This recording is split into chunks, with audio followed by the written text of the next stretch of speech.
et toutes nos excuses pour la première partie manquée. On va aborder rapidement les sujets. La Côte d'Ivoire, avec le décès du père de la littérature, Bernard Dadié. On ira au Sénégal où l'opposition refuse la main tendue du président Macky Sall. Nous parlerons encore de la Côte d'Ivoire. Guillaume Soro demande pardon pour les effets de la guerre civile. Et puis le Togo, le PNP sur le chemin du cavalier seul.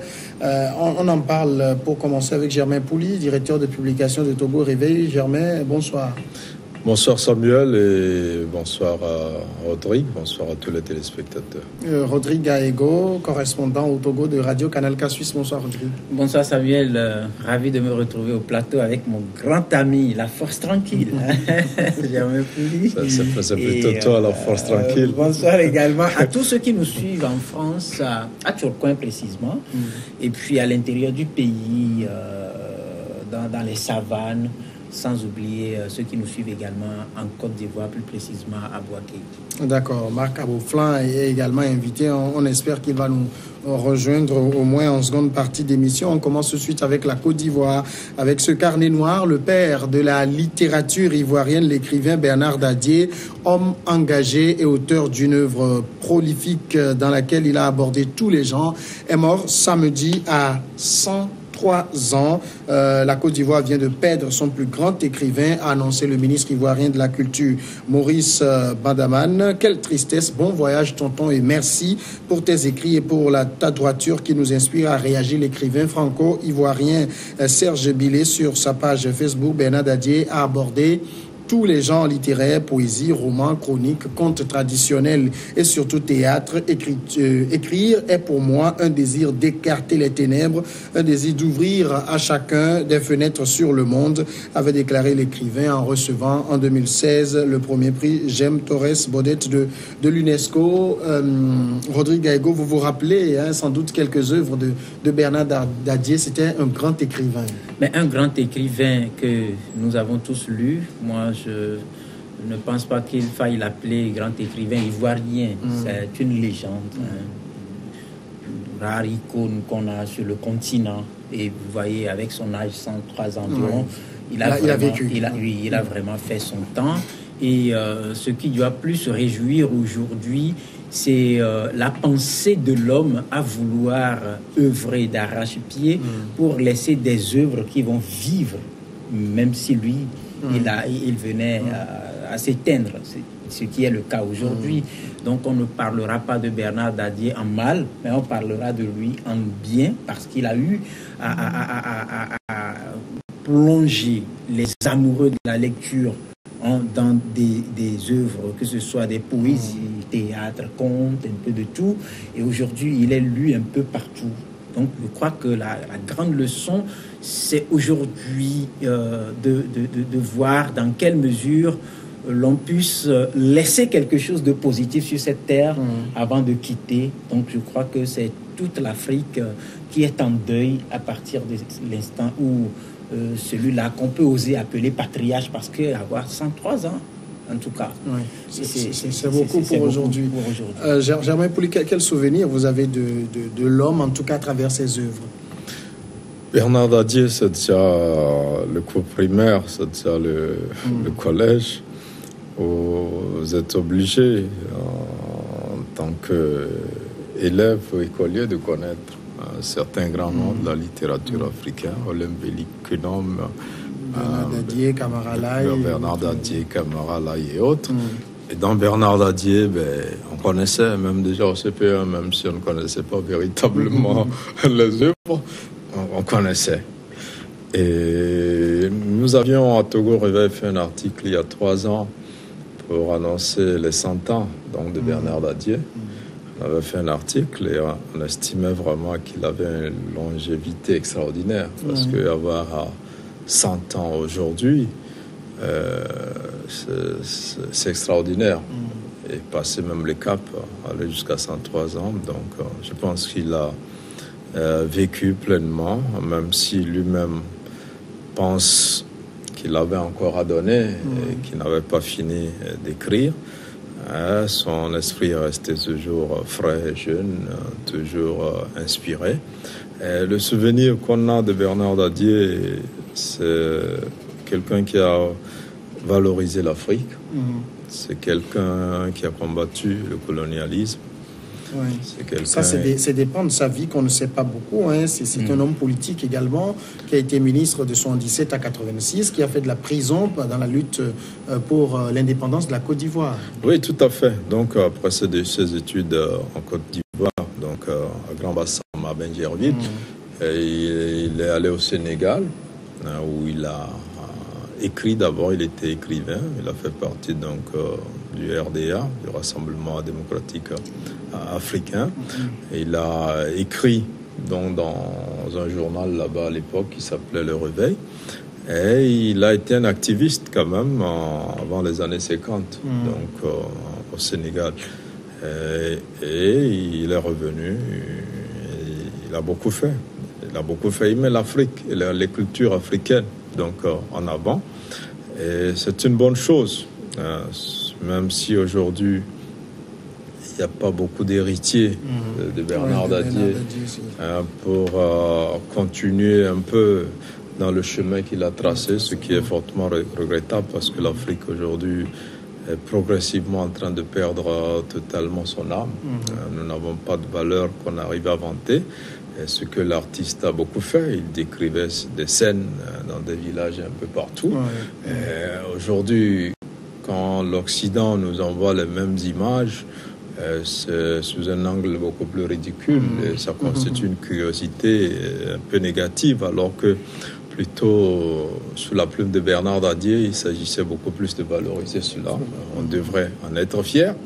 Et aujourd'hui, comme je le disais, il n'y a pas des héritiers, il y en a pas assez en tout cas. La mondialisation est passée par là et les Africains ont perdu ou perdent progressivement leurs racines. Et donc on ne peut que saluer donc ce grand homme-là qui a beaucoup laissé à l'Afrique.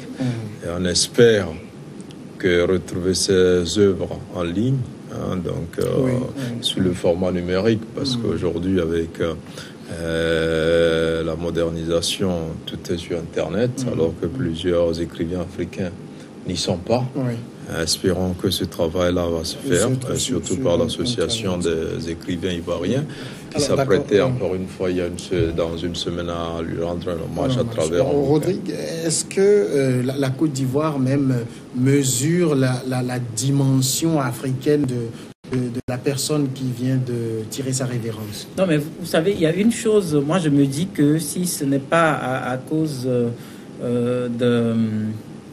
comment dirais-je, cette richesse que nous avons en Afrique de pleurer avec l'ennemi qui vient de perdre, par exemple, un parent ou un proche parent, je ne pense pas qu'il y aurait des discours, notamment de Alassane Ouattara. Vous savez, moi, ce qui me fait mal, généralement, c'est que des gens qui n'apprennent pas le côté positif d'un homme, qui ne mettent pas en valeur la richesse que l'homme a incarnée, puissent parler de lui ou présenter l'homme comme un modèle qu'il faille suivre, alors que soi-même, on sait pertinemment qu'on n'a jamais suivi cette image-là. Donc, c'est un peu ça. Sinon, je pense que je ne vais pas rester sur le plan administratif pour le dire, parce qu'il y a aujourd'hui une forte démission en matière de lecture sur le continent africain.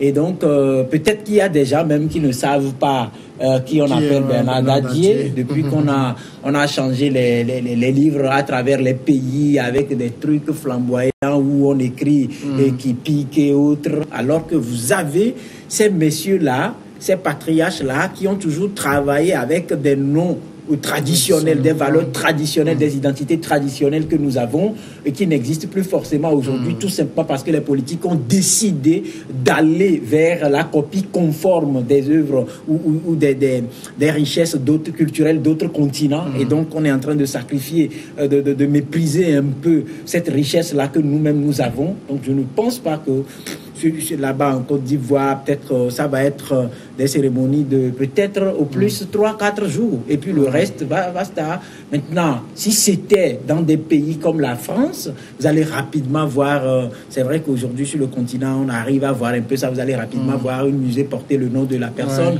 Alors peut-être en Afrique, généralement, ce qu'on voit, c'est les stades de foot, un petit carrefour quelque part. Vous en avez vu à côté de nous, ici, on a mis un carrefour où c'est appelé Paul Sédar Senghor, oui. Mais je rappelle qu'il y a eu des écrivains également qui ont existé au Togo, mais on n'a jamais trouvé leur nom collé à, par exemple, ces genres d'édifices ou de carrefours pour, on préfère plutôt faire l'apologie des chefs d'État, qu'ils soient bien aimés ou mal aimés par les peuples et tout. Donc moi je crois que l'homme, tel qu'on connaît son parcours, qui n'a jamais accepté l'injustice, qui n'a jamais accepté le fait qu'on abandonne le continent pour aller, même si il fait partie de ceux qui ont su aller de l'autre côté également, pour démontrer aux Blancs qu'écoutez, vous avez une langue que vous nous avez appris, mais nous sommes capables de vous dévancer dans l'expression, donc tout comme les Victor Hugo, tout ça.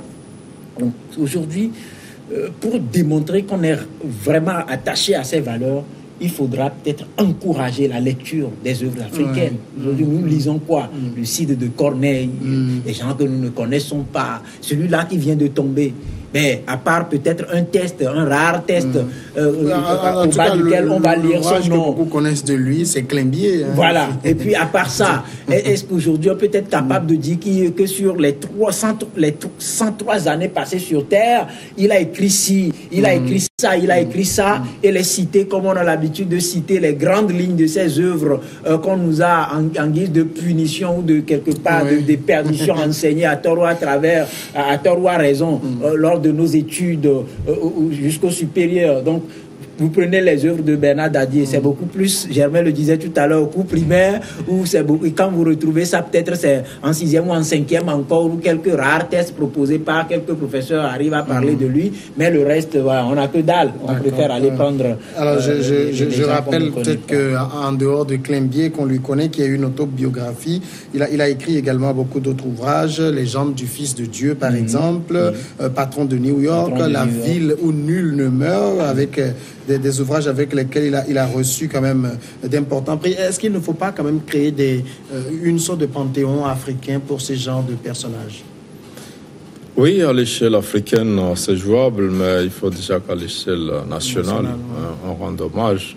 Et ce que je m'apprêtais à dire, je crois qu'il y a 100 écrivains ivoiriens qui s'apprêtaient à sortir un livre, un hommage. Donc à Bernard Dadier, ça devait se faire, je crois, la semaine prochaine. Et malheureusement, il est parti quelques jours avant. Maintenant, au niveau des autorités, je ne pense pas...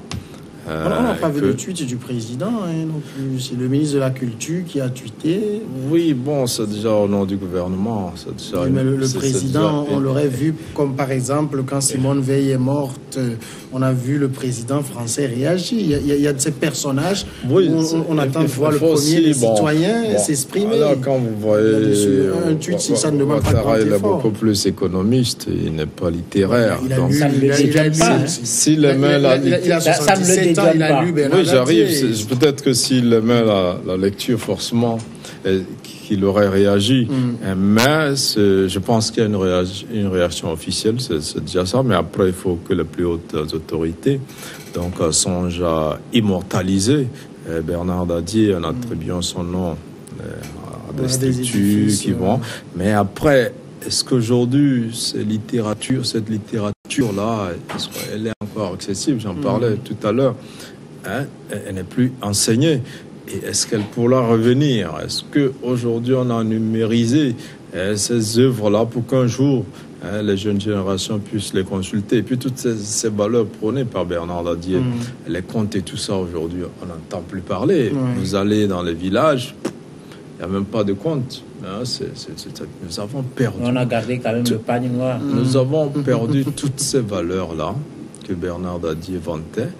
Et je crois il serait intéressant que les écrivains d'aujourd'hui, que les chercheurs d'aujourd'hui reviennent puiser un peu dans tout ce qui avait été fait et voir ce qu'on peut adapter donc à nos jours et donc exploiter pour rehausser un peu l'image de ce continent-là qui ne se retrouve plus, qui est totalement perdu dans ce monde qu'on a je ne sais pas si en Côte d'Ivoire il y a Bernard Dadier au programme scolaire, mais par exemple ici au Togo, beaucoup d'écrivains se plaignent de ce que leurs œuvres ne se retrouvent pas au programme scolaire. Oui, bon, il y en avait un peu à notre âge au lycée, donc quelques écrivains togolais. Après, maintenant... C'est parce qu'ils n'écrivent pas bien.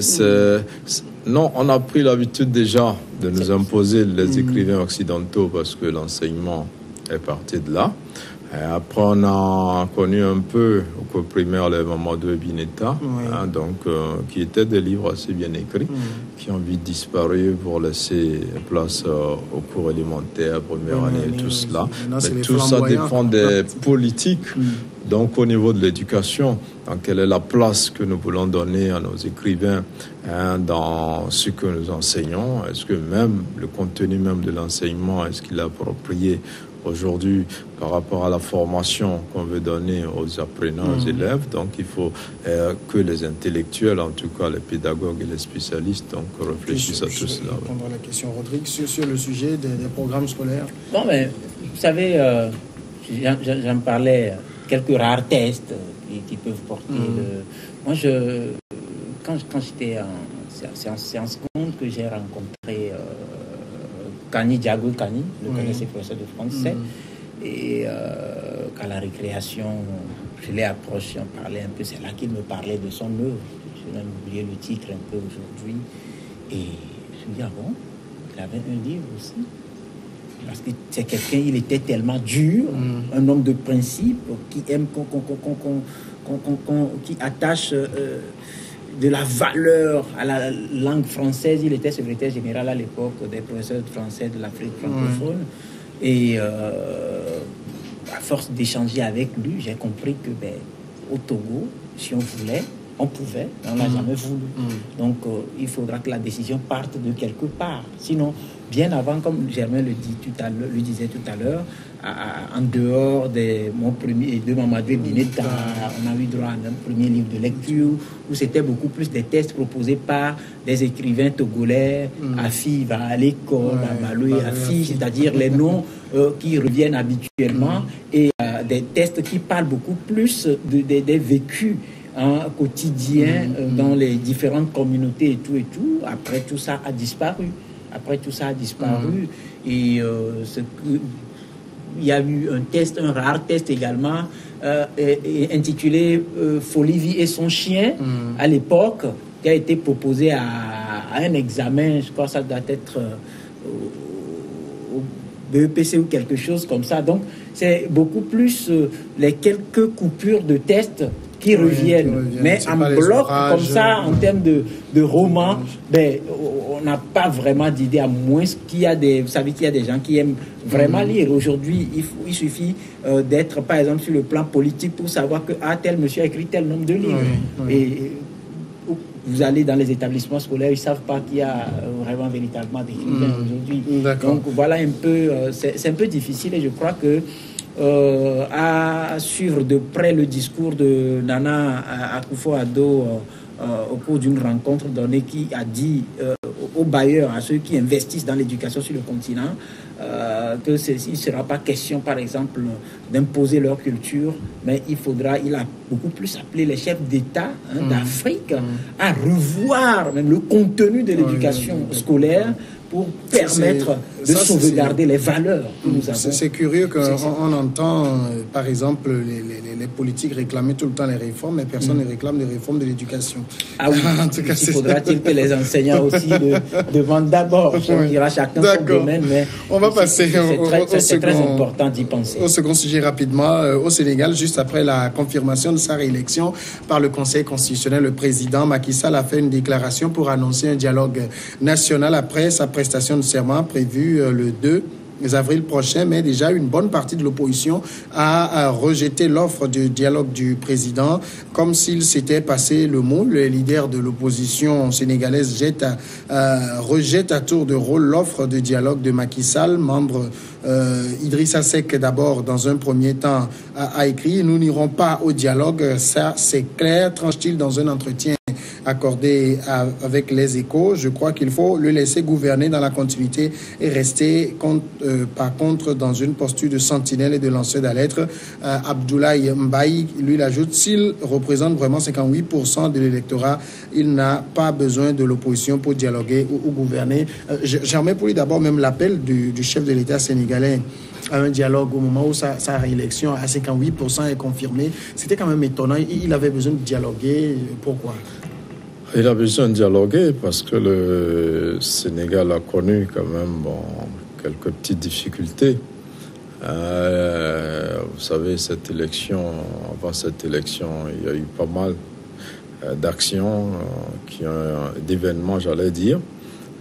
Il y a ce que l'opposition appelle déjà l'élimination par voie judiciaire de deux opposants de taille, à savoir Khalifa Sall et Karim Wade, donc, qui ont connu des déboires judiciaires.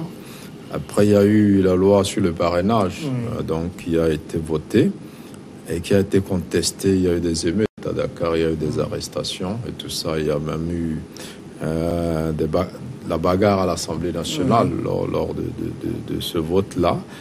Et puis, finalement, donc, cette élection qui se tient au moment où l'opposition conteste et dit que le Sénégal n'est plus cette démocratie-là. On repense beaucoup de choses à Macky Sall, qui quand même, il faut le reconnaître, a un bilan éloquent, a réussi aussi à se constituer une coalition électorale qui a énormément fonctionné jusqu'à la tenue de cette élection.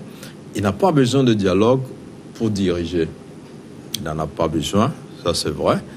Mais il a besoin de dialogue pour apaiser le pays parce que il s'en sort avec plus de 58% de voix. Mais il y a une bonne quarantaine, de 40% au moins des électeurs sénégalais qui ne lui ont pas donné leur confiance et qui ne sont pas forcément contents. Et ce n'est pas une minorité à proprement parler, c'est beaucoup. C'est des millions de Sénégalais. Et il faut pouvoir apaiser ces hommes et ces femmes-là. Et je crois que l'opposition aurait dû accepter ce dialogue. C'est vrai que ce ne sont pas tous les partis politiques de l'opposition qui ont refusé. Ce sont les candidats qui sont arrivés un peu juste derrière. Idrissa Seck, Ousmane Sonko. Voilà, qui ont réalisé les meilleurs scores, en tout cas, au sein de l'opposition, qui refusent cette offre-là. Mais, à mon avis, elle aurait dû aller. Voir l'ordre du jour donc, de ce dialogue-là, et si les sujets dont on veut débattre n'intéressent pas, on claque la porte, on n'est pas obligé donc de s'enfermer. Rodrigue, la réaction de l'opposition, le refus, c'est compréhensible? Et ça se comprend dans la mesure où, avant ces élections présidentielles-là, il y a eu des voix qui se sont levées pour poser un certain nombre de préoccupations. Si on était dans la logique de main tendue, pourquoi ne pas l'avoir fait avant les élections? C'est-à-dire que Macky Sall a cherché quelque chose, il l'a aujourd'hui. C'est une façon de se moquer des gens. Aujourd'hui, j'ai déjà ce que je cherchais, maintenant venez, on va dialoguer. En Afrique, on a vidé le dialogue de toute substance de crédibilité. Donc, on appelle au dialogue. Ça ne change rien du tout. Je me demande s'il faut même appeler ça dialogue, c'est-à-dire dialogue. Finalement, si vous prenez le dictionnaire, vous comprenez que je parle, il parle, c'est ça dialogue. Maintenant, il faudra que les gens aillent véritablement aux discussions où des vérités se disent, où des décisions se prennent et où les gens prennent l'engagement de mettre en œuvre ces décisions ou de respecter donc les décisions issues des discussions. Mais pour la courtoisie républicaine, est-ce que ça fait bien de refuser l'invitation d'un chef d'État? Non, vous savez, c'est l'aspect que cela véhicule qui amène les gens. Ça ne peut que forcément braquer les gens. Vous savez, je le disais tout à l'heure, avant le scrutin, mais les gens ont posé beaucoup de problèmes, beaucoup d'obéance, ou beaucoup des gens ont soulevé vraiment des sujets importants que Macky Sall n'a pas pris en compte. Donc c'est trop facile de dire aujourd'hui j'ai déjà ce que je voulais, donc venez, on va dialoguer. Voilà, et puis c'est un peu aussi ironique quand il dit mes prédécesseurs, Abdoulaye Wade notamment, peuvent, s'ils le veulent, peuvent apporter leur contribution s'ils le veulent, sachant bien qu'à la veille, des gens comme Abdoulaye Wade avaient dans un premier temps appelé à incendier le matériel électoral, tout et tout. Donc, je crois que, je l'avais dit autour de ce plateau d'ailleurs, que c'est trop facile pour Macky Sall de penser que lorsqu'on passe par des moyens peu orthodoxes pour arriver à ses fins, que les gens s'attendent à ce qu'on vous appelle. Ah, venez maintenant. C'est un peu comme si on fait la table, le bonhomme, il finit de manger, de digérer son plat, il dit maintenant, venez, on va causer. Les gens aussi ont envie de manger. Donc aujourd'hui, ce sera beaucoup plus facile pour lui de comprendre qu'en matière de gestion d'un État, il faudra prendre en compte à un certain moment donné un certain nombre de préoccupations exprimées par des voix qui s'élèvent. Germain, Ousmane Sonko parle de ce dialogue en disant que c'est un non-événement. Est-ce que pour le président Macky Sall, ce n'est pas quand même un coup parce que après avoir été déclaré élu à 58%, vous tendez la main et votre main tendue est rejetée? Non, pas du tout. Moi, je crois que l'opposition se trompe totalement sur Macky Sall. Macky Sall n'a pas besoin de l'opposition pour diriger. Il a eu suffisamment le temps de casser son opposition et de se constituer une coalition qui lui a permis de gagner et qui lui permettra de gagner encore. Donc il n'a pas besoin de l'opposition. Alors quand il parle, il s'adresse éventuellement à Abdoulaye Wade, moi j'aurais voulu entendre la réponse d'Abdoulaye Wade. Est-ce qu'Abdoulaye Wade a dit non, nous n'allons pas à ce dialogue, puisque nous avions contesté l'élection, nous avons même dit aux gens de boycotter. Rappelez-vous que Macky Sall avait quand même promis qu'après donc les élections, probablement, il pourrait envisager des mesures de clémence, donc envers Karim Wade. Et ça, c'est un sujet qui intéresse un certain nombre de Sénégalais, que Abdoulaye Wade notamment a invité à ne pas aller aux élections. Donc moi, je crois que ce dialogue national-là, s'il doit traiter des sujets comme celui de Khalifa Sall et de Karim Wade, ça va intéresser un grand nombre de Sénégalais. Je vous propose on va revenir sur le même sujet, mais ce sera après la grande pause.